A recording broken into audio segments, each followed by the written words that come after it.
Está começando! Visão Histórica! O podcast do site histórica.com.br.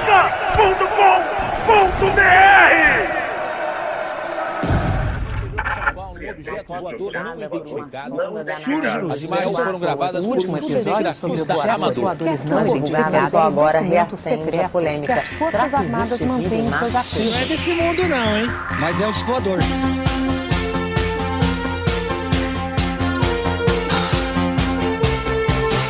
E estamos aqui reunidos em nome da verdade sobre a origem dos discos voadores. Eu sou o Gabriel Perboni e na nossa mesa de discussão, Pedro Ferrari, direto de Brasília. Olá. Olá, é só isso mesmo que você vai falar? Quer que mande uma coisa melhor? Tipo, busca o conhecimento? Você podia... Isso, super original, super engraçado, inclusive. Obrigado. E é doutor em história, hein? E temos aqui também dois convidados especialistas no assunto. E, em primeiro lugar, eu queria apresentar Rodolfo Gautier. Na verdade, Rodolfo, eu queria que você se apresentasse para os nossos ouvintes, dizendo por que diabos você está aqui. Olá, eu sou o Rodolfo, eu sou historiador. Eu tenho uma pesquisa sobre os primeiros anos, as discussões a respeito dos discos voadores nos primeiros anos do surgimento desse termo, final dos anos 40 início dos anos 50. Exatamente, temos um mestre na história dos discos voadores aqui no Visão Histórica hoje. Obrigado por aceitar o nosso convite, Rodolfo. Inclusive, quem quiser ler a dissertação de mestrado do Rodolfo completa, é só entrar no post desse episódio que tem um link para download lá. E o nosso outro convidado é uma celebridade, eu posso dizer assim, entre os céticos, Kentaro Mori, do site ceticismoaberto.com. Kentaro, apresenta o seu site para quem ainda não conhece e obrigado por aceitar o nosso convite. Eu que agradeço estar aqui no podcast. E o Ceticismo Aberto, ele lida com todos esses assuntos de discos voadores, paranormal, duendes e fadas, e sempre com um ponto de vista crítico e oferecendo um outro lado dessa questão. Resumindo, é um site que tá lá pra destruir todas as suas crenças, na maldade. Com carinho. Tá, beleza, então vamos lá, falar sobre essas coisinhas que voam. E é o disco voador, Vou botar na internet, ó, mano. É um disco voador mesmo.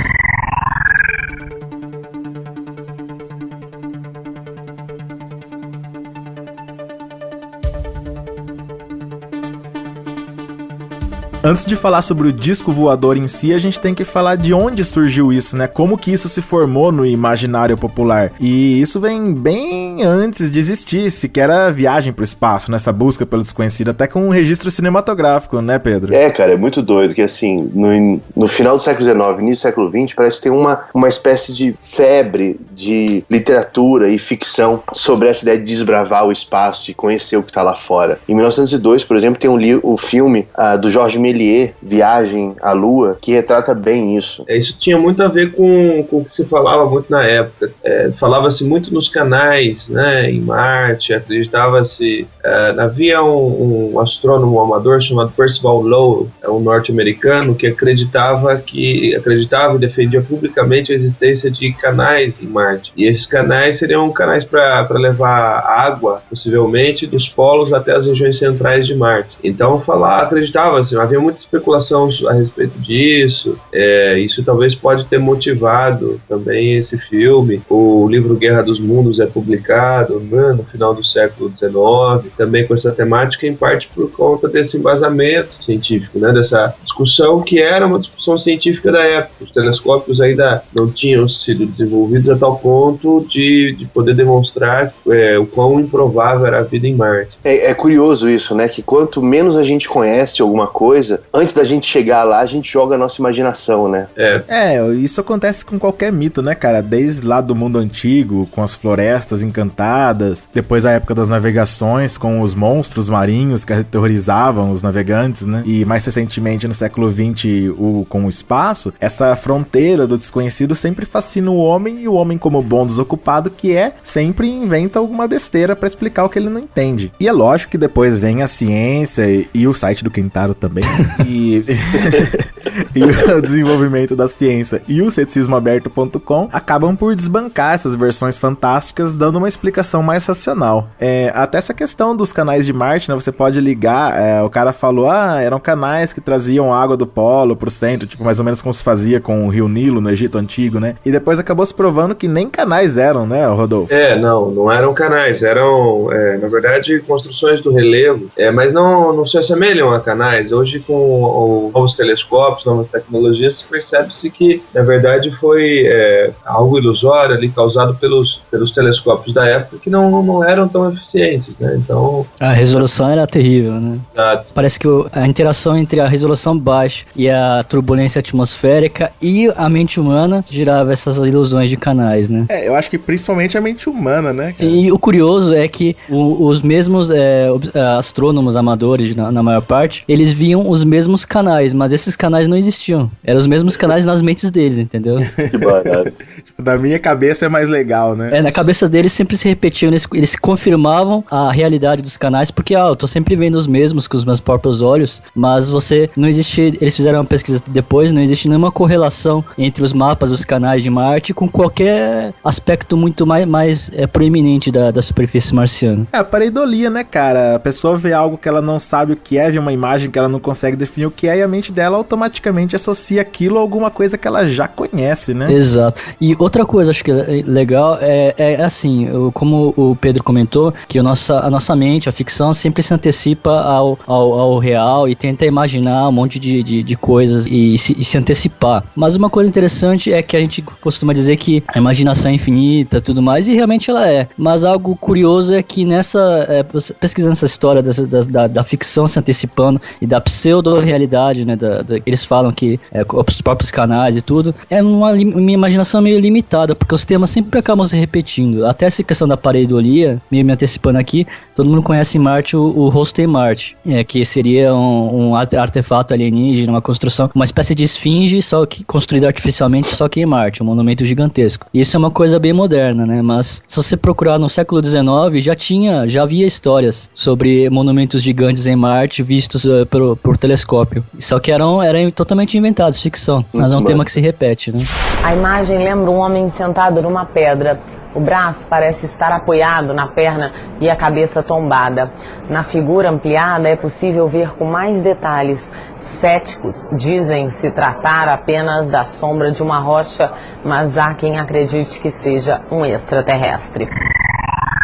Essa questão da imaginação, o Kentaro tocou num ponto interessante, porque nesse ponto, né, dos discos voadores, do imaginário espacial, as histórias elas não podem ser totalmente fantásticas, elas têm que ser minimamente verossímeis, né? Então ela tem que parecer minimamente possível de ter ocorrido ou de ser verdadeira. Algo extremamente fantástico está fora, né? É rejeitado. Eu lembro do caso Vilas Boas, né? Que foi o caso nos anos 50, foi o primeiro caso onde uma pessoa disse ter, no Brasil, uma pessoa disse ter contato com discos voadores, foi abduzida, né? E o caso foi rejeitado, né? O jornalista da época que teve contato disse: não, isso é um absurdo completo. Mas depois, aos poucos, isso foi sendo aceito, né? Não, isso pode acontecer de fato, e aí essa história veio à tona. Então, a imaginação é importante, mas como o Kentaro disse, ela não se aceita tudo, né? E a imaginação às vezes gera coisas bizarras, como o filme que o Pedro citou no início, o Viagem à Lua, onde as pessoas literalmente são lançadas à Lua numa bala de canhão gigante, né, cara? Porque naquela época não existiam foguetes, né? Então o que a pessoa ia imaginar, né? Pô, o melhor jeito de você lançar uma coisa à distância é com um canhão. Então vamos colocar as pessoas dentro de uma bala de canhão gigante. Por que não, né? Inclusive o filme tá aí no post, quem quiser assistir. Não, e o bacana é que, assim, se a gente tem essa visão do fantástico, né? À medida que a gente vai conhecendo esse desconhecido, a gente vai espremendo o fantástico pra mais longe, né? Você pega, por exemplo, esse Viagem à Lua, que é um filme de 1902, ele mistifica a Lua. É baseado, por exemplo, no que o Kentaro, inclusive, comentou do Guerra dos Mundos, que vai tratar de Marte, né? É um romance de 1898 que trata de seres vindos de Marte e tudo, mas também ele se baseia do Terra à Lua, do Júlio Verne, que é a história de um grupo chamado Gun Club, que pretende lançar uma espécie de bala gigante com gente dentro, num canhão enorme, e mandar essa gente pra Lua. E aí eles são atirados pra lá, acabam que não conseguem chegar até a Lua, eles ficam em órbita da Lua, e aí tem uma continuação, um outro romance chamado A Roda da Lua, que é eles nessa órbita, olhando pra superfície lunar, e eles percebem na face oculta da Lua, aí tem um negócio da face oculta, né, aquilo que a gente não conhece. Eles percebem planta e água lá. É também baseado no outro, Os Primeiros Homens na Lua, né, é uma história de um cientista que descobre uma espécie de um metal chamado carvorita, que ele anula... É muito doido. Naturalmente parecido com alguma coisa que já existe na Terra, né? Por que não? Não, mas olha só, ele anula a gravidade do que tá em cima, do ar que tá em cima. Então a pressão do ar que tá embaixo faz ele levitar. Seria uma espécie de material antigravitacional. Acaba que eles são sequestrados lá na Lua pelos selenitas, são seres enormes, parecidos com os insetos e tal, que vivem embaixo da superfície. É curioso que nesse momento tinha muito a mistificação ainda da Lua, né? Eu vi esse lance da pedra antigravitacional aí no Chapolin, só que lá era aerolito, cara.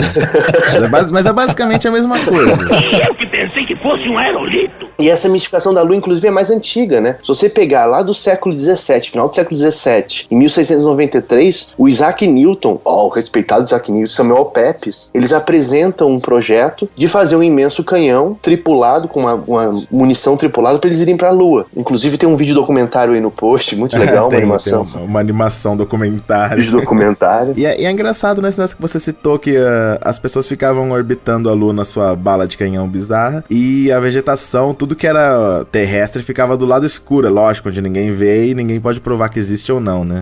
Esse lado oculto da Lua é interessante, que realmente até hoje é o alvo de várias teorias de conspiração. E o George Adamski, um dos primeiros contatados, se eu não me engano, ele até fazendo paralelo até com essa história de ficção, uma das coisas que ele visitou seriam cidades no lado oculto da Lua. Cidades extraterrestres, obviamente. Né? É um barato. Por quê? Pô, você tem vegetação, alguém plantou, é lógico.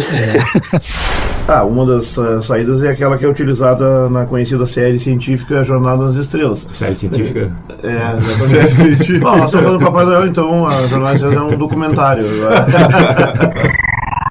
Todas essas obras citadas até agora não são muito conhecidas hoje em dia, né? Na época delas fizeram seu sucesso, mas hoje em dia não são muito conhecidas. Quem quiser conhecer mais, tem link no post desse episódio, só entrar lá que tem tudo pra vocês conferirem. Mas vamos falar sobre a obra que deu estalo, né, pra essa febre extraterrestre, a gente pode colocar assim, que foi A Guerra dos Mundos, né, Rodolfo? A Guerra dos Mundos do inglês H.G. Wells, é uma obra muito interessante. Ela talvez não tenha sido a primeira obra a tratar os extraterrestres como invasores, mas ela fez um estrondoso sucesso e ela deu a base, né, para o surgimento de uma série de outras obras literárias e também, né, cinematográficas com esse tema. E é muito interessante, porque a partir da Guerra dos Mundos começa a se pensar na possibilidade da invasão do planeta, e é um pensamento um pouco quanto aterrorizante. Isso em épocas de guerras, como, né, no período anterior à Segunda Guerra, no período da Guerra Fria, essa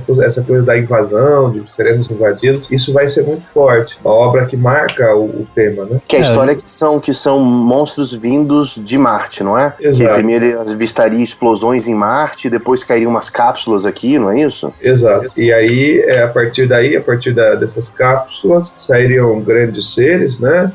Que começariam a matar os seres humanos, porque se alimentariam, inclusive, do sangue humano. É lógico, por que não?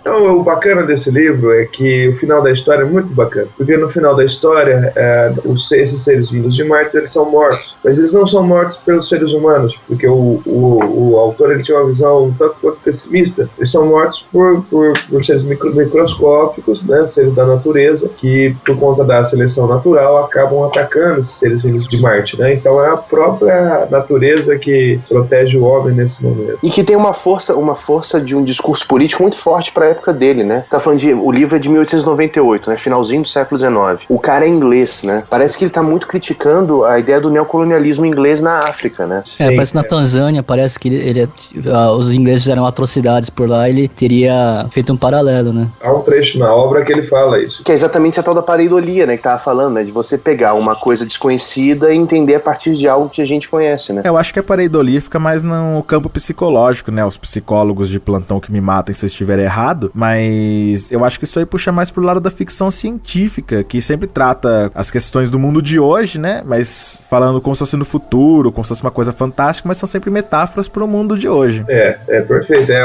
uma crítica ao neocolonialismo, sem sombra de dúvida. Porque o ataque, a obra é narrada em Londres, e então o que ele está retratando, né, é o que aconteceria se Londres fosse invadida, tal qual nós invadimos a Tanzânia, outras regiões da África e da Oceania também. Seres frios e calculistas, né? Pois é. E aí tem um monte de gente que não entende a piada e começa a ficar com medo de ET. É maneiro. Mas aí é o medo do desconhecido, né, cara? O mesmo medo que as pessoas tinham do mago da Floresta Encantada e do monstro marinho, continua, né? Persiste, só muda o personagem, o medo, o fator é o mesmo. Falando em medo, falando também da Guerra dos Mundos, é essencial falar também da transmissão que o Orson Welles fez em 38 também depois disso, né? Pra quem não tá ligando o nome à pessoa e o livro A Catástrofe, foi com base nesse livro, A Guerra dos Mundos, que o Orson Welles fez aquela famosa transmissão de rádio em 38, como o Kentaro citou aí, onde ele dramatizava o livro e as pessoas que estavam ouvindo acharam que realmente haviam alienígenas invadindo a Terra. O cara é um troll, né? A forma que ele organizou a ideia do roteiro, começava com música tocando no rádio normal, de repente interrompia a programação, tipo, notícia de última hora. Aí falavam de umas explosões na superfície de Marte, que ninguém sabia o que é, tinha uma entrevista fake com um cientista. Vamos voltar à nossa programação. Aí volta a programação. Musiquinha tocando e tal. De repente corta de novo. Olha, tá caindo umas cápsulas aqui, não sei o quê. E começa essa coisa como se fosse real mesmo, né? O áudio tá na internet, cara. Eu convido todo mundo a procurar. Acho que deve ter até o link aí no podcast. E escutar, porque é uma coisa de quase um século, mas mesmo hoje o realismo do áudio é impressionante. Os efeitos sonoros e tudo mais. É sensacional. O Welles era... Os dois Welles eram gênios, né? Columbia Broadcasting System and its affiliated stations present Orson Welles and the Mercury Theater on the Air in The War of the Worlds by H.G. Wells. Só pra quem não conhece a história, não fica achando que Orson Welles é um babaca que ficou enganando as pessoas, ele avisou no início da transmissão que era apenas uma dramatização, né, cara? Mas muita gente não ouviu isso, pegou pela metade. E é uma coisa interessante de anotar também que isso aconteceu no final de 1938, enfim, a imprensa americana estava acompanhando toda a crise da Europa, que levou ao Acordo de Munique, etc. E havia um medo nos Estados Unidos de uma nova guerra, então...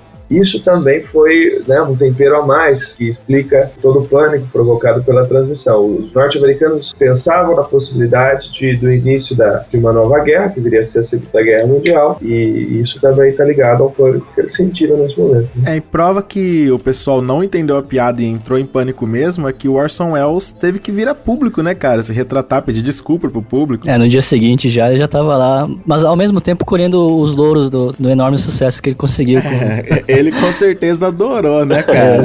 Tipo, ele falou, pô, não era isso que eu queria, mas detonei. Eu acredito que ele tinha acho que 20 anos, ele era bem jovem quando já fez essa... Era o menino prodígio já, né? Quando ele conseguiu isso. Sim, a partir daí tudo que ele falava tomava outra proporção, né, cara? Mas é excelente, né, se você for pensar que naquela época não tinha internet, né? O cara fala, estão invadindo aí, o povo tá vindo de Marte e tá um terror na rua.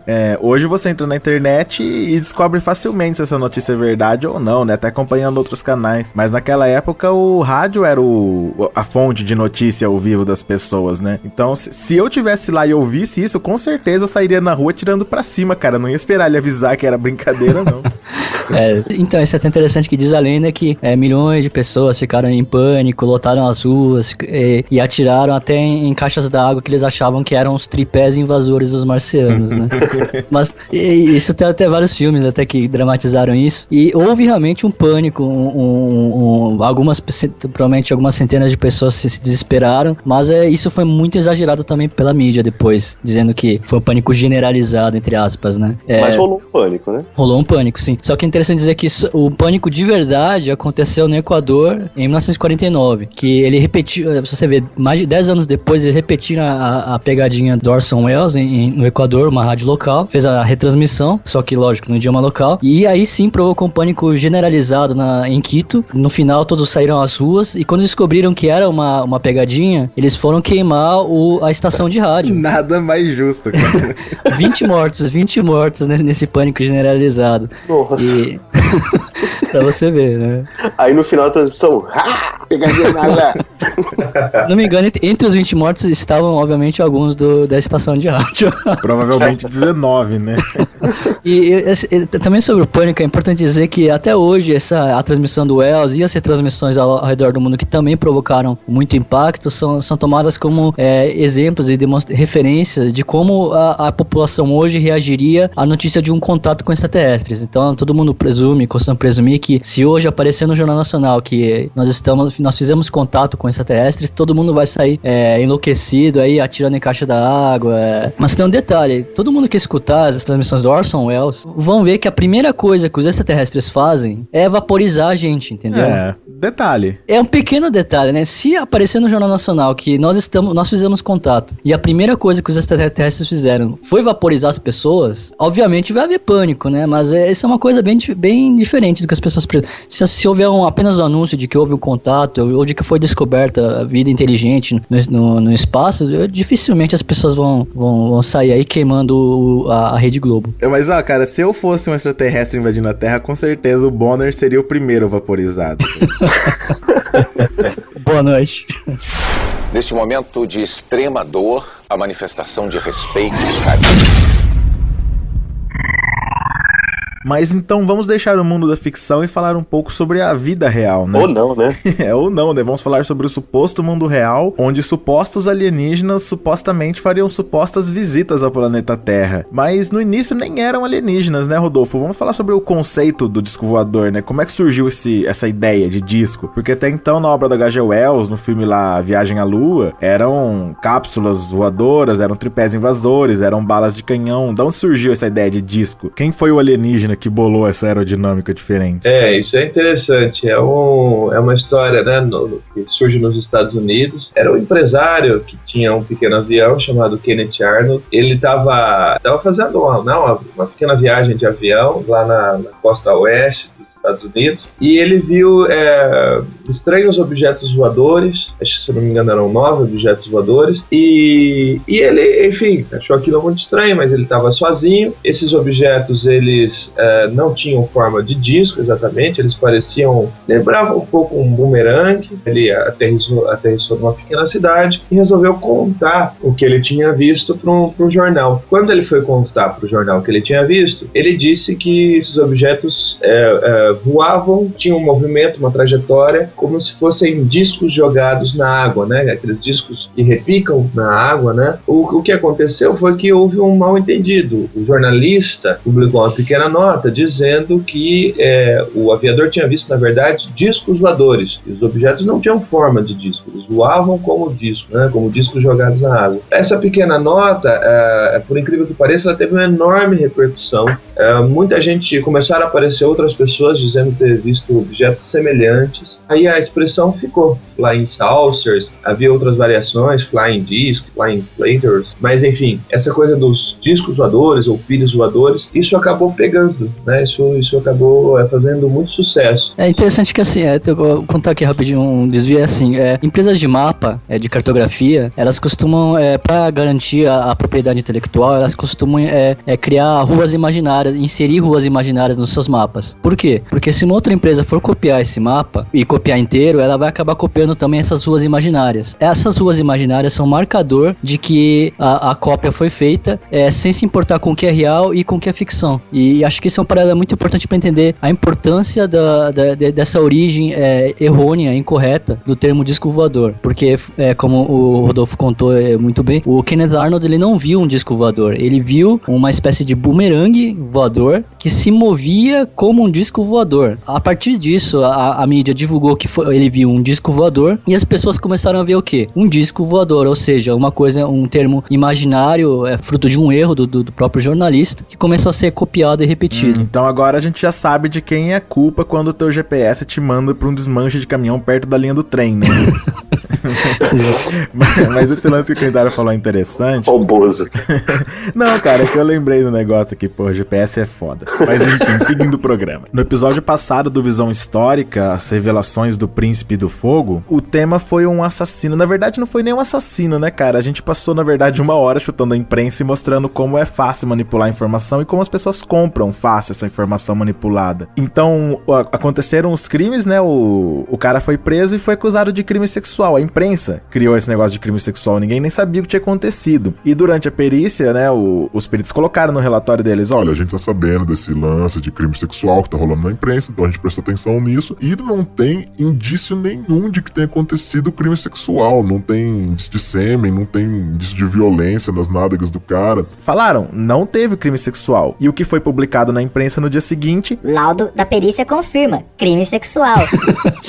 As pessoas estão muito interessadas em que aconteça realmente uma novidade. Então quando o cara fala, eu vi disco... Aliás, ele não fala, quando é divulgado na imprensa que um cara viu um disco voador, o fulano que tá lá à toa no ranchinho dele, qualquer reflexo que tiver no ar, ele vai falar, pô, viu um disco voador, cara. É um disco voador, certeza. Você dá um vocabulário, né? Exatamente. Agora as pessoas têm um nome pra aquilo e começam a ver aquilo que o nome diz, né? Pessoas relatam terem visto isso, né? Se viram ou não, isso é outro problema. Depende de investigações. Falta a base científica que justifique realmente o que seria a presença de discos voadores. A gente precisa entender contexto, né? Isso aconteceu em 24 de junho de 1947 e era uma época em que os aviões, havia muitas notícias sobre aviões que batiam recordes de velocidade, e também é uma época do início da Guerra Fria, né? É uma época em que já começa-se a falar na possibilidade da União Soviética estar desenvolvendo tecnologia, então interessante. Era o tipo de assunto que vendia, falar sobre máquinas voadoras fantásticas, interessava tanto pela questão, né, da curiosidade, da velocidade, mas também por uma questão política, né? Então por isso que a gente entende que uma simples nota falando, um cara viu um disco voador, teve uma repercussão imensa, né? Esse era o contexto da época. O grande barato disso, que inclusive o Rodolfo fala na dissertação dele, né, Rodolfo? Que nesse momento não havia uma ligação do disco voador com seres alienígenas, né? Exato. Não, isso, por exemplo, se eu li mais a imprensa brasileira de 1947, das centenas de notícias que eu li, 1 ou 2 falavam sobre extraterrestres, e falei dessas 1 ou 2, dessa de 3, por exemplo, 2 falavam brincando, né? Julgavam absurda qualquer possibilidade de discos voadores serem extraterrestres. Naquela época de início de Guerra Fria não era algo levado a sério, pelo menos a princípio. É até interessante também dizer dessa origem, que além da origem não estar definida e da própria forma dos objetos ser definida pelo próprio termo, que era praticamente a única coisa definida era que era um disco voador, não estava definido de onde vinha, o que era, o termo acabou contaminando também até o tamanho dos objetos descritos, porque em inglês Flying Saucer significa mais um pires de cozinha, né? E um pires de cozinha tem um tamanho de uns 10 centímetros de tamanho. E as pessoas descreviam, a maior parte dos relatos de 1957 de discos voadores eram de objetos menores que 1 metro, objetos minúsculos. E o Martin Kottmeyer, que é um dos maiores autores com essa abordagem psicossocial da ufologia, ele fez até compilou um gráfico com as estatísticas, os de relatos de 47 e até a década de 80 e mais recente, e você vê uma curva bem interessante de que o tamanho relatado dos discos voadores foi indo de menos de 1 metro até hoje em dia as pessoas costumam ver naves mães, né, como de contatos imediatos de terceiro grau, de até, digamos, 1 quilômetro de diâmetro, né? Mas inicialmente... Exatamente. Mas inicialmente era um pires voador literal. O termo era pires voador, as pessoas viam um pires voador. Não vou entrar nessa questão, mas há quem diga, inclusive o pessoal da escola iniciática, que tem naves do tamanho de continentes aqui perto. Mas deixemos isso para outra oportunidade. Com invisibilidade seletiva, né? Algumas pessoas veem, né? Outras pessoas, por algum motivo, não veem uma coisa de 1 quilômetro de tamanho, né? Você não vê porque você é burro, meu amigo.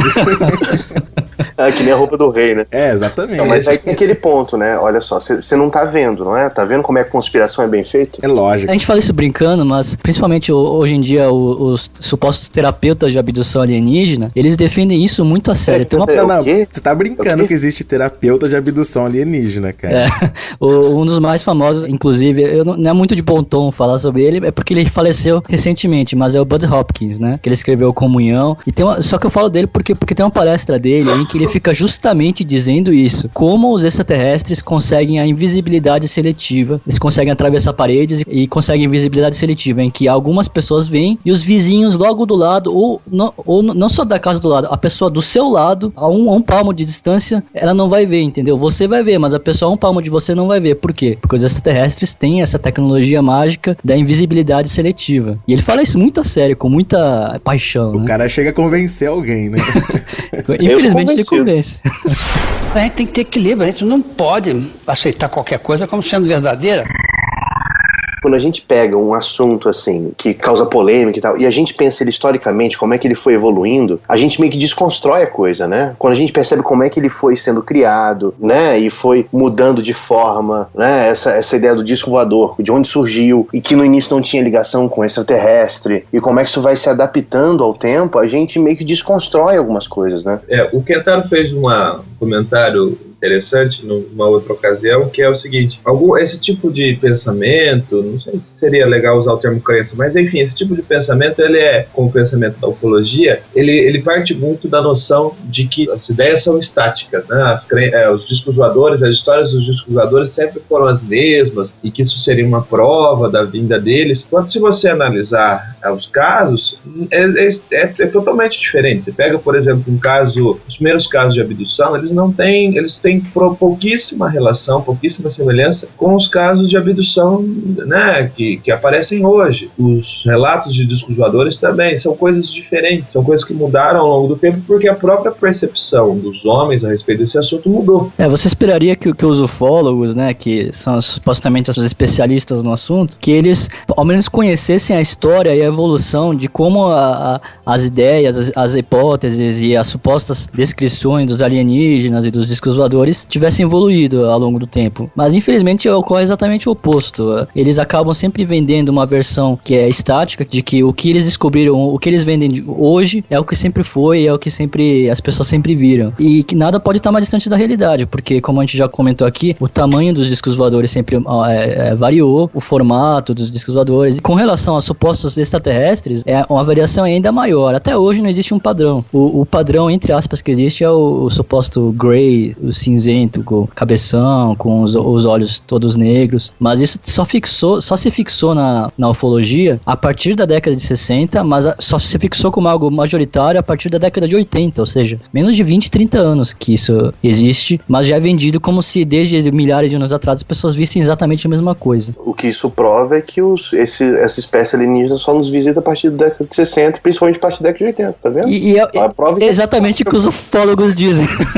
Que quem diz isso não está considerando que existem muitas raças de alienígenas, que eles estão se intercambiando, talvez, aí visitar a Terra e tudo mais, né? Uma falta de perspectiva histórica, né? Na cozinha dos alienígenas tem uma tabela, né? Hoje são os cinzas. Vai lá, terroriza a galera. Primeiro vem discos voadores em pires, depois vocês vão aumentando o tamanho, cada ano tem um modelo, né? A gente não pode começar com o grandão, porque, porra, a galera vai pirar, né, cara? Manda os pequenininhos primeiro. Manda uns frisbee primeiro.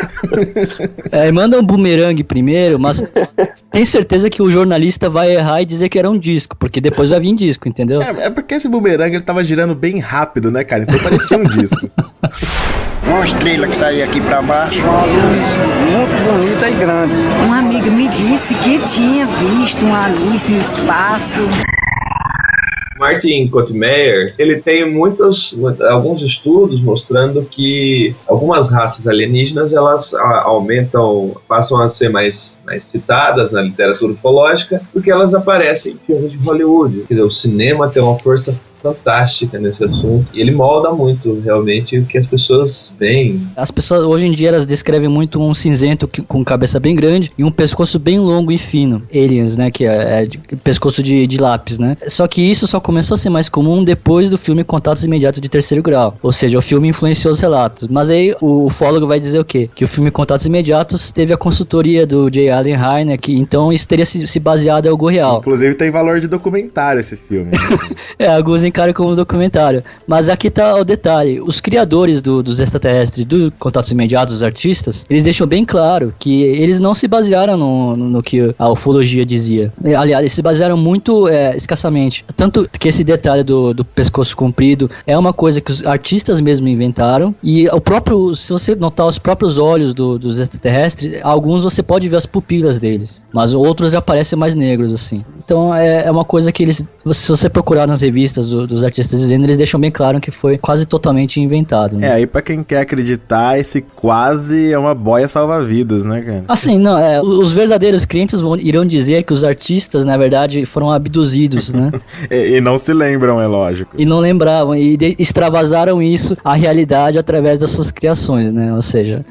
É porque quando o argumento da pessoa é a magia, não tem como você discutir, né, cara? Eu acho que você tocou num ponto importante, né, Gabriel? Que é, como o universo é gigantesco, você pode até conseguir negar um caso, você pode conseguir provar que um caso está errado, mas assim, o universo é imenso, então pode provar que não existe vida na Lua, mas existem bilhões de outros astros possíveis de conterem vida. Então esse é o grande barato, né, dessas ideias a respeito do universo, porque como é tudo desconhecido e gigantesco, é mais fácil você acreditar, porque não dá para provar que tudo não existe. Como o Kentaro, que outro dia estava conversando com o Kentaro, a gente estava falando, eu acho que tal caso já não faz mais tanto sucesso, né? Aí ele brincou, pois já desvendamos esse caso, só faltam milhões de outros. Então, porque, de fato, né, aquele que acredita vai sempre encontrar algo em que acreditar, até porque o universo,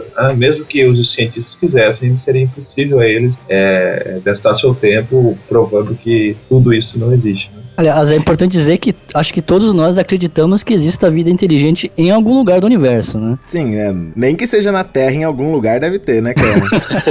e o que mais me chama atenção nesse caso é a pretensão humana, né, cara? Por que toda vida inteligente tem que ter a forma humana, né? Por que o bicho não pode ser uma coisa que você não consiga descrever? Por que ele tem que ser humanoide? Por que não pode ser, sei lá, no formato de uma casa? Por que ele tem que ser humanoide? Por que ele tem que ter cabeça, tronco e membro sempre? Isso é interessante. Existe muita variação. Existem relatos de alienígenas em formato de cérebro gigante, em formato de uma bolha, uma gosma, a bolha, como o filme A Bolha mesmo, literalmente. Mas os que acabam predominando são os humanoides, né? Aliás, é até interessante dizer que eu li um estudo sensacional que ele vê que existem 5 classificações de supostos extraterrestres. Humanoide, robótico, animalesco e eu acho que eu esqueci as outras 2. Que pecado. Essas 5 classificações de formas alienígenas relatadas na ufologia podem ser aplicadas às criaturas de Alice no País das Maravilhas.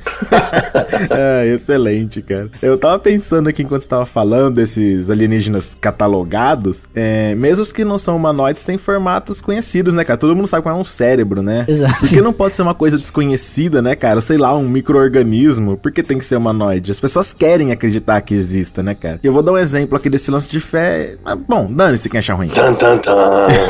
Não, uma coisa simples. Por que nunca foi uma nova partitura do Beethoven, por exemplo? Puta, lascou. Agora não lascou nada, é uma pergunta simples. Manifeste-se nos comentários, por Pode se manifestar, não vão provar nada. Se vocês quiserem fazer um podcast sobre... Cara, tem coisas sensacionais. Excelente, então cancela o assunto por hora e vem aí Visão Histórica. Nesse meio tempo, não acreditem em tudo que vocês ouvem por aí. Inclusive nisso que você acabou de falar. Inclusive nisso, cara. Verifiquem tudo que eu disse. I wanted to show that like here, there are different races there. Eu acho que a gente pode começar a falar então sobre o momento em que a suposta existência dos discos voadores começou a influenciar, né, a fazer parte da história de alguma maneira mais profunda, que foi com o caso Roswell, né, que é o mais famoso de todos. Então eu queria que o Kentaro explicasse pra gente como que aconteceu isso, né, lá em 47 ainda, logo depois, né, do avistamento do Kenneth Arnold, do suposto avistamento, né? Mas enfim, por que isso não fez sucesso na época, esse suposto acobertamento, por que isso voltou a fazer sucesso depois de muitos anos? O caso Roswell é praticamente alguns dias depois do próprio termo disco voador ser criado. É incrível que um disco voador caiu entre todos os lugares no mundo, nos Estados Unidos. Você vê, o primeiro avistamento foi em Washington pelo Kenneth Arnold, foi criado o termo disco voador, alguns dias depois um disco voador cai nos Estados Unidos, e isso aparece no dia seguinte no jornal, Força Aérea Americana captura um disco voador. A capa de jornal que circula até hoje, que a Força Aérea de Roswell teria capturado um disco voador. Isso é até fascinante, por quê? Porque Roswell, no Novo México, a base da Força Aérea que havia lá era a única base que tinha bombas atômicas na época. Aliás, não era nem Força Aérea, na época, se não me engano, ainda era o Exército, ainda não havia sido criada a Força Aérea dos Estados Unidos. Mas enfim, a história de queda no disco voador, capturado pela Força Aérea, não só a queda, como a captura dos destroços pelos militares americanos. Então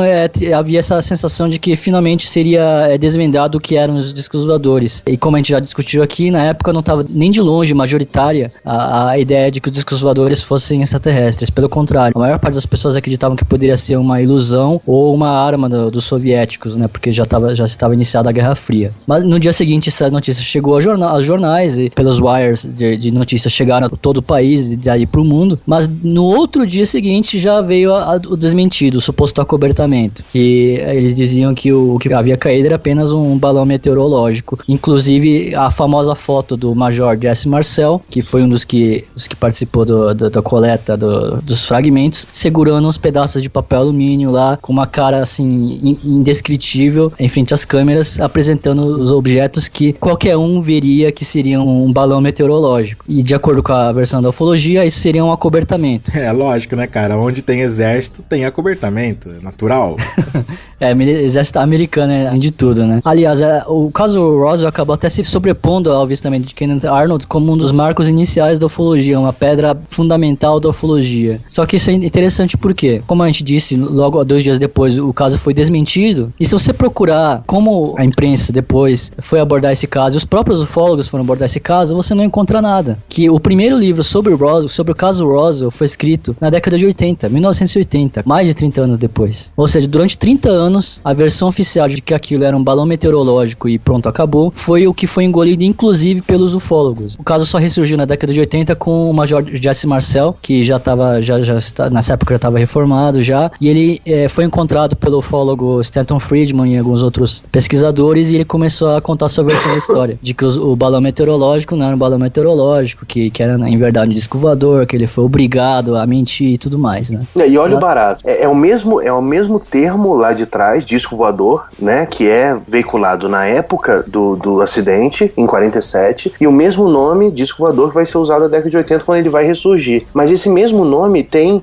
significações diferentes nas duas épocas, né? Lá atrás, disco voador era explicado como uma arma soviética, seja lá o que for, naquele momento de início da Guerra Fria, e agora tem uma carga muito forte de seres de outros planetas, né?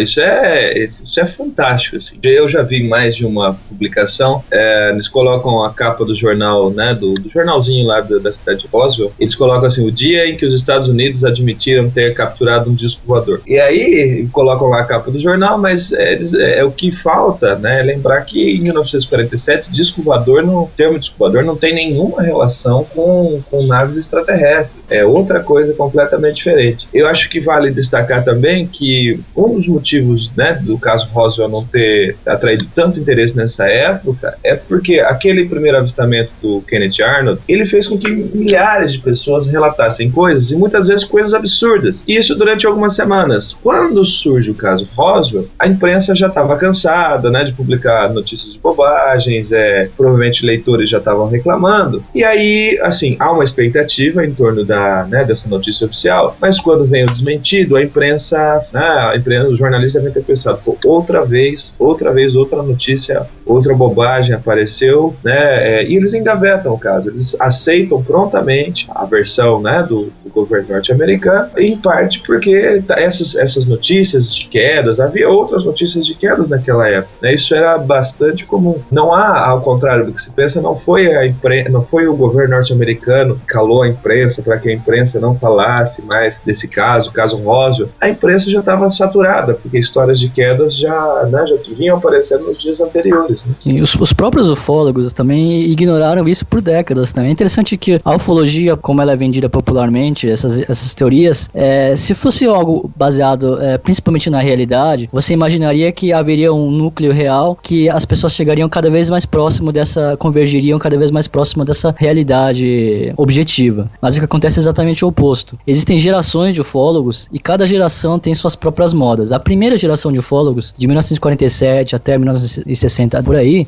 não acreditava em queda de discos voadores e também não acreditava em histórias de contatados. Não só não acreditava, como os contatados, as pessoas que diziam que mantinham contato direto com os extraterrestres, eram os inimigos dos ufólogos. Tanto que o Major Donald Keyhoe, que foi um dos primeiros e maiores defensores a promover a hipótese de que os discos voadores fossem extraterrestres. Foi graças a ele que essa ideia se associou mais no imaginário popular. E ele era severamente contrário e criticava as histórias dos contatados, e as histórias de quedas de discos voadores eles praticamente ignoravam. Eles levavam a sério apenas o quê? Os relatos de discos voadores e relatos fornecidos por autoridades, geralmente. They wanted some comments from me, but I wasn't at liberty to do that. So all I could do is keep my mouth shut. É legal que o Kentaro citou aí o lance da investigação, né? Que se existisse uma fonte real, o normal seria que todas as investigações convergissem para essa fonte real e fosse descoberta a verdade, o que não acontece. E por outro lado tem a questão das imagens também, né? Das imagens captadas. Porque quanto maior a tecnologia, quanto maior o número de câmeras para captar essas imagens, menor o número de imagens captadas, né, cara? Incrível isso. Exato, então isso sugere que a realidade é o vazio, infelizmente, né? Eu sinto muito quem tá ouvindo, mas infelizmente não existe. Eu gostaria que existisse, né? Seria fascinante. Seria excelente, cara. Na verdade, não é nem que não existe, né, cara? Porque a gente não pode afirmar isso de maneira nenhuma, né? Exatamente. Na verdade, a gente pode afirmar da nossa maneira irônica aqui, mas a gente não pode dizer, não existem discos voadores, não existem extraterrestres, e caso existam, que eles não venham visitar a Terra. Isso é uma coisa que a gente não pode dizer de maneira nenhuma. O que acontece é que eu creio que não existe da maneira que é tratado, né? Fenômenos desconhecidos existem, e isso é uma certeza. A todo momento, isso é até uma coisa interessante. Você esperaria que fenômenos aéreos desconhecidos ao longo das décadas fossem descobertos pelo quê? Pela ufologia, que a ufologia lida com objetos voadores não identificados. Mas o que acontece é que a ufologia acaba até atrapalhando a descoberta e o reconhecimento desses fenômenos, porque acaba até ridicularizando. Mas a meteorologia, a ciência atmosférica, ao longo das últimas décadas, descobriu e reconheceu alguns fenômenos novos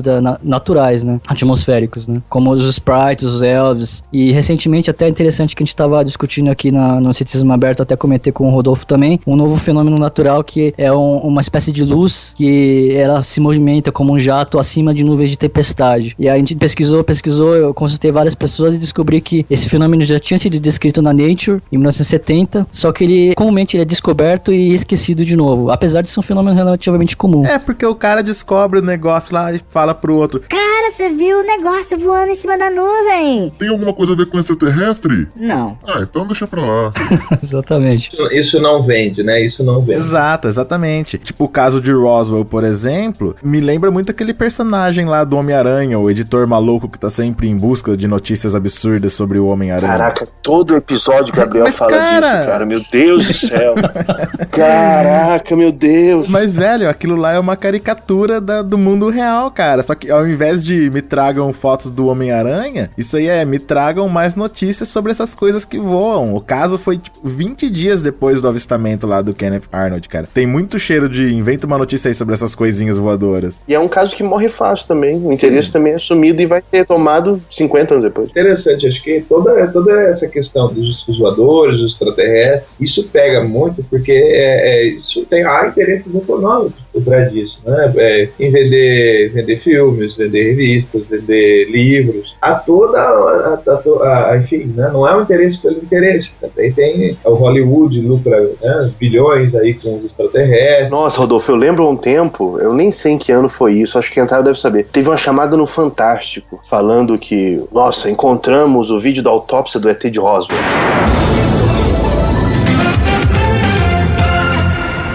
O filme da suposta autópsia de um extraterrestre divide opiniões também no Brasil. O filme em si me parece uma fraude. O cenário foi muito pobre, o arsenal cirúrgico foi muito pobre. Eu acho mesmo sendo um filme falso, ele gera uma polêmica. E essa polêmica chama a atenção das pessoas que estão desinformadas a respeito de que alguma coisa esteja acontecendo. E aí veicularam o vídeo e a molecada toda ficou... Meu Deus, olha lá, o ET sendo aberto. Um puta de um boneco horroroso. Nesse caso eu acho interessante que a gente, né, não pode tratar os ufólogos em bloco também, porque eu me lembro que um dos principais pesquisadores brasileiros, que é o Clauder Covo, foi entrevistado pelo Fantástico, e se eu não me engano, né, de memória, o Clauder Covo fala que acha que isso provavelmente é uma fraude, ele não acredita, né? Então é interessante isso, né, porque a gente também não pode tratar os ufólogos como se fossem todos crentes, há ufólogos e ufólogos, né, a pesquisador. A gente tá vilipendiando aqui os ufólogos, mas na verdade são os ufólogos entre aspas, né, porque existem ufólogos que realmente pesquisam OVNIs e pesquisam de forma séria, e não ficam a toda hora pulando para conclusões de que é inexplicado, automaticamente é extraterrestre, então, né? Qualquer coisa,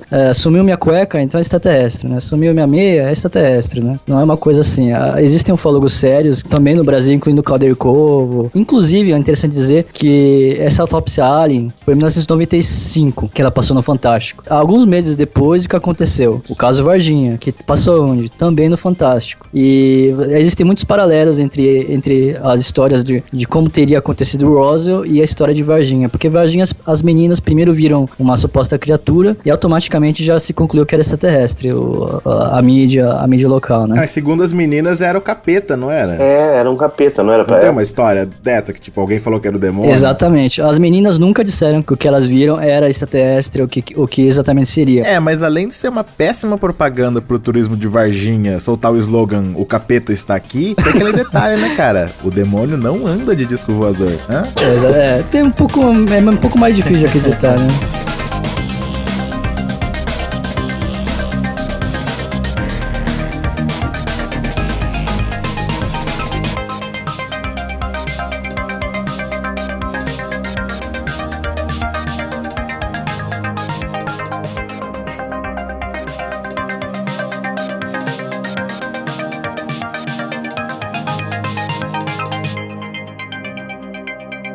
Vocês ouviram Pálido Ponto Azul, da revelação da música instrumental Marcelo Gessé. Agora são 11 horas e 12 minutos aqui na sua Rádio Nova Fronteira, transmitindo em ondas médias 1947 kHz São Paulo. Eu vou com vocês até as 2 da manhã, trazendo o melhor do instrumental brasileiro. E agora você fica aqui com Fazendinha São Francisco, do nosso lendário Antônio Vilas Boas.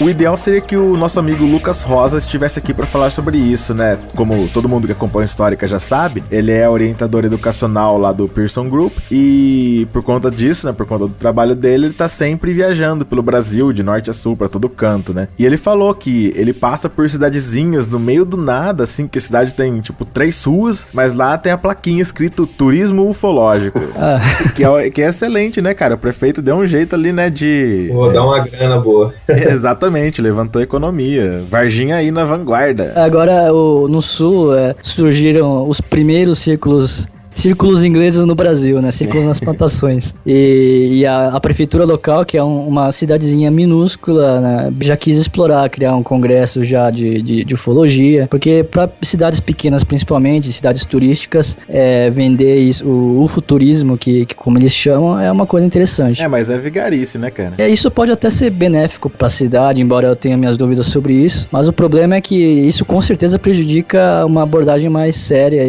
e mais neutra sobre esses assuntos, né? Cara, e tem gente que se incomoda, né, com o sufixo logia na palavra UFO, mas UFO é a sigla em inglês para objeto voador não identificado, né? Não tem nada a ver com extraterrestre. Exato. A ufologia deveria ser pesquisa de OVNIs, não a pesquisa de extraterrestres, né? Que a partir do momento que você fala que aquele disco voador é uma nave alienígena, ele deixa de ser um OVNI. Exato, é identificado.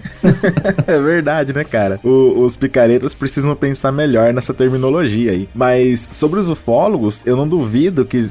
Aliás, eu tenho certeza que existem ufólogos sérios. Mas tem esse outro bando de ufólogos babacas, vigaristas... picaretas, que geram, né, essa esfera de babaquice em torno do tema. E isso acaba tirando a credibilidade dos caras que estão fazendo o trabalho sério. Exato, são os traficantes de mistérios, né? E exatamente, ótimo. Ótima definição. Eles vendem o vício das pessoas, que é um vício pelo desconhecido, e eu acho que no final é uma coisa lamentável, porque essa sede que todo mundo tem pelo desconhecido, essa crença que quase todos nós temos de que nós temos companhia no universo. Se você vê na história, até da antiguidade grega, os maiores pensadores acreditavam na pluralidade de mundos. O próprio Carl Sagan, hoje em dia, o maior divulgador de ciência contemporâneo, um dos principais motes para ele era vender a ideia de que nós temos companhia no universo. Ou seja, essa crença de que nós não estamos sozinhos, de que o universo é infinito, de que existem infinitas possibilidades, é uma coisa fascinante e excelente. Agora, lamentavelmente, os traficantes de mistérios pegam essa coisa valiosa e positiva e transformam em uma coisa que é muito limitada, porque se você, mesmo que você acredite em tudo que os ufólogos dizem, os ufólogos entre aspas, como a gente viu aqui, é uma versão muito limitada, muito distorcida, que não tem perspectiva histórica, que ignora inclusive a própria história das crenças, né? Mas que tem muito mais apelo, né? É um apelo muito raso, né? Um apelo muito raso e ele supre a necessidade imediata de alguma resposta a esses anseios, né? Mas uma coisa mais profunda, infelizmente, acaba morrendo na praia.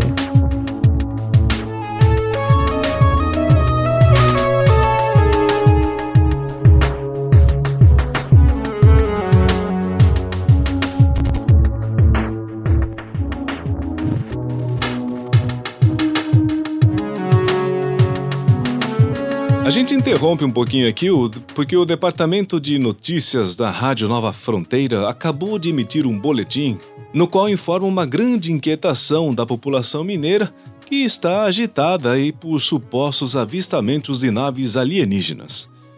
Bom, nós vamos voltar à nossa programação torcendo para esse ser só mais um entre os bilhões de visitas dos homenzinhos verdes ao nosso planeta Terra.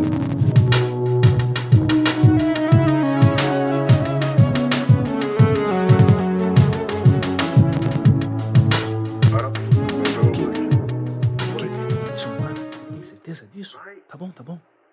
Atenção, a gente para um pouquinho a nossa programação porque notícias urgentes diretamente do plantão de jornalismo da Rádio Nova Fronteira trouxe aqui que aparentemente diversas naves de procedência desconhecida estão realmente sobrevoando os estados de Minas Gerais, Rio de Janeiro e São Paulo. A gente não tem confirmação, mas testemunhas afirmam que aviões militares foram abatidos ao se aproximar. Bom, a nossa repórter Liliane Silva está agora na região da Avenida Paulista e ela está trazendo informações ao vivo. Liliane, o que você pode dizer para os ouvintes da Rádio Nova Fronteira sobre isso? Estamos no ar? Tá, vou tentar achar um lugar seguro.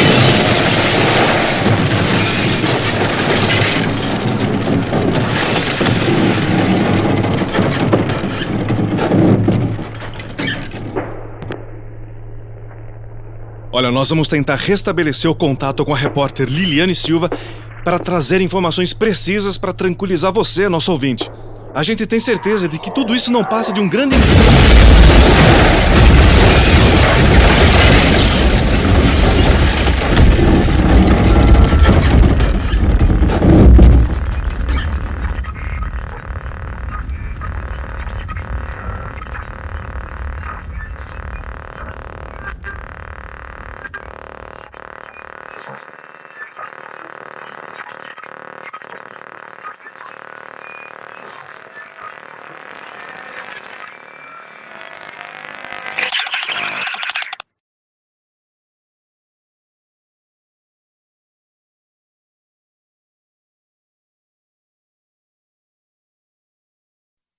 Rodolfo tá trabalhando agora peronismo, não é, Rodolfo? É o meu doutorado, eu deveria estar trabalhando.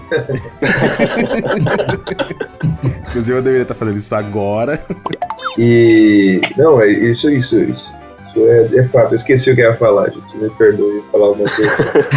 Ó, isso é a BIM, hein? A BIM tá apagando a mente do Rodolfo aqui pra não falar. O neuralizador.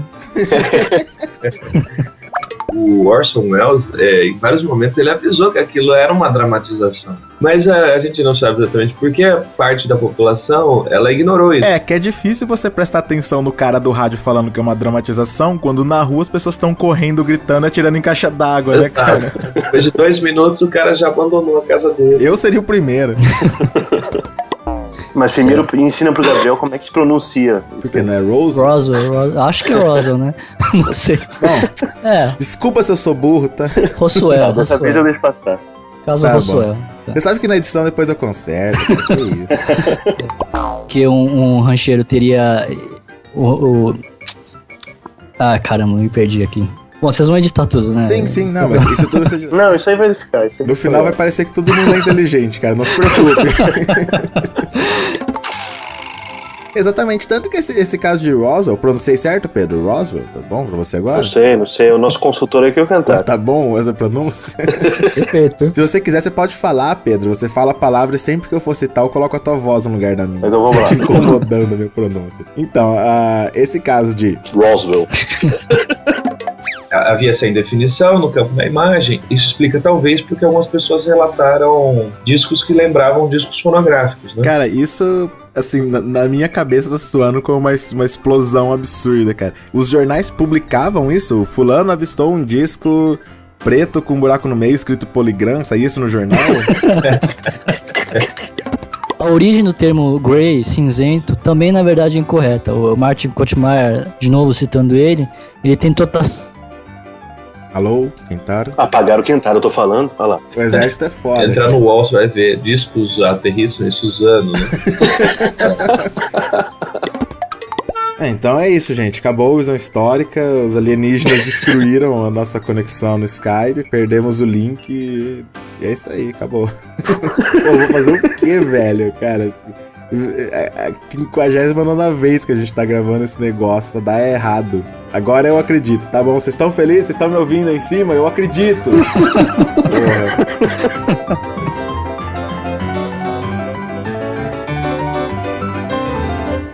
Você ouviu Visão Histórica. Agora é outra história.